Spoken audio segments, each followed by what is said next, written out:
despite being one of the most feared and powerful conquerors in human history. His final resting place has left no trace, no tomb, no monument, no ruins. How could the burial site of a man who ruled the largest land empire the world has ever known simply vanish? And if his tomb still exists, does it hide unimaginable treasures gathered from across the Mongol Empire? Somewhere among the wild mountains and endless grasslands of northern Mongolia, one of history's greatest secrets remains buried. Genghis Khan was not just a ruler, he was a force of nature. By the time of his death in 1227, his empire stretched from China to Eastern Europe. Cities fell, kingdoms collapsed. Civilizations were rewritten under his command. And yet, when the most powerful man of his era died, he disappeared. No capital burial site, no royal mausoleum, only silence.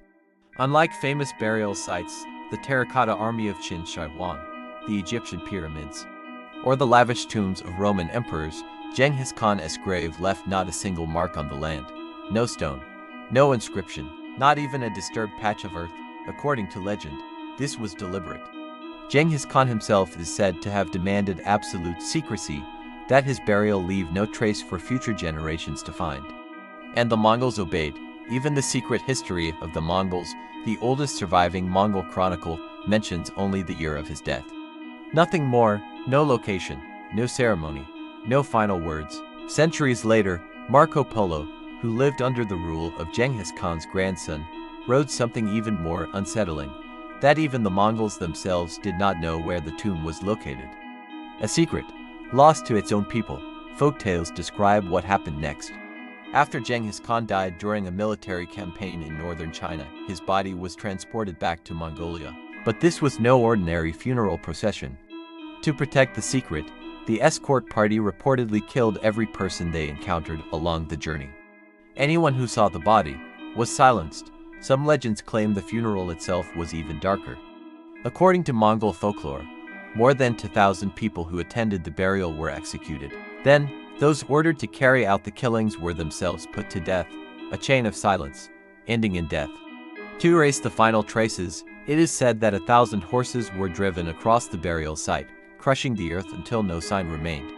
Other stories claim rivers were diverted to flood the tomb, or entire forests planted above it, allowing nature to swallow the secret forever. One of the most haunting legends tells a quieter story. A young camel was buried alive with the emperor. The idea was simple and cruel. Its grieving mother would wander the steppes forever, calling out for her lost calf. Only the true descendants of Genghis Khan would recognize the sound and be led back to the tomb.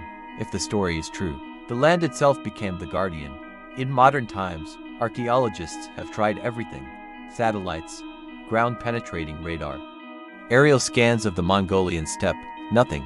No gold, no weapons, no bones. The tomb of the greatest conqueror in history remains untouched or forever hidden. Perhaps the greatest victory of Genghis Khan was not conquest, but disappearance. He ruled the world in life and denied it access to his death. And maybe that was the point. Some men want to be remembered, others want to become legend. Because some mysteries are not meant to be solved. They are meant to remind us how small we truly are.